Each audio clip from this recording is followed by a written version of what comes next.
अभी सब्सक्राइब करें हमारे YouTube चैनल ईश्वर टीवी को और देखिए वीडियोस सबसे पहले। सिद्धिम योगिनाम परमम गुरुम, आप योगियों के भी गुरु हैं। हे सुखदेव आचार्य, कृपा करके यह बतलाइए कि पुरुषस्य यत कार्यम म्रियमाणस्य सर्वथा, म्रियमान मनुष्य को करना क्या चाहिए। म्रियमान का मतलब होता है जो मरने वाला है, जो मरण धर्मा है। और मरने वाले केवल परीक्षित ही नहीं है, हम और आप सब मरने वाले हैं। एक दिन सबको मरना है। लेकिन भगवान की प्रचंड माया का प्रभाव देखिए कि मनुष्य जब जीता है तो वो ये पूरी तरह भूल जाता है कि एक दिन मुझे मरना भी है। वो इस प्रकार अपने बंधु बांधवों में, संसार में फंस जाता है कि उसको ये लगता ही नहीं कि मुझे इनको छोड़कर जाना भी है। ये भगवान की प्रचंड माया ही तो है।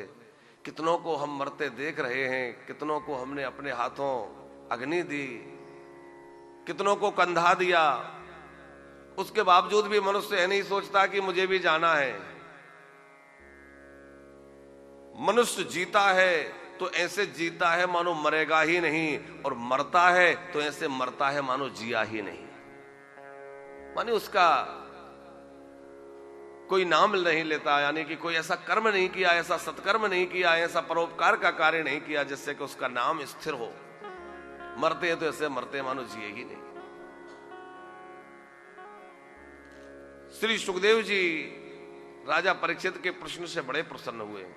राजन, तुम्हारा जो प्रश्न है ये लोक मंगल के लिए किया गया प्रश्न है, अपने लिए नहीं किया है तुमने।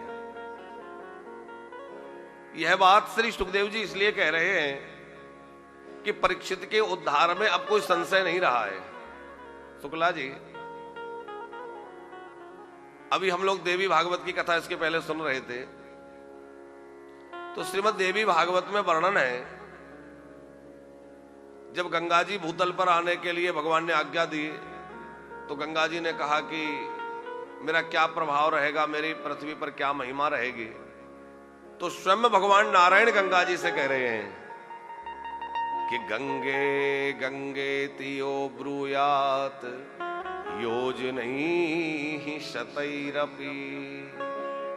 100 योजन दूर से भी मरने वाला यदि गंगा गंगा कह करके प्राण त्याग दे, उसको गंगा जी ना मिले, गंगा जल ना मिले, लेकिन 100 योजन दूर से भी वो मरते समय यदि उसको गंगा जी का स्मरण हो जाए और गंगा गंगा गंगा गंगा कह दे और प्राण त्याग दे तो क्या होगा?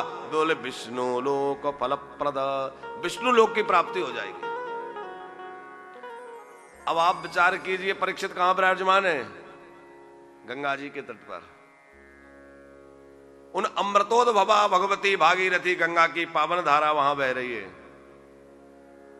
तो संभव नहीं है कि गंगा जी के तट पर प्राण त्यागने वाले परीक्षित जो है उनकी दुर्गति हो जाए। भले ही वो अपराधी हैं, उन्होंने एक संत का अपराध किया है, लेकिन गंगा महारानी सब प्रकार के पापों का प्रक्षालन करने वाली हैं। यहां तक कहा गया है कि मरने वाला गंगा गंगा ना कह पाए, थोड़ा सा बेस डाल दे इसमें, गंगा गंगा न कह पाए,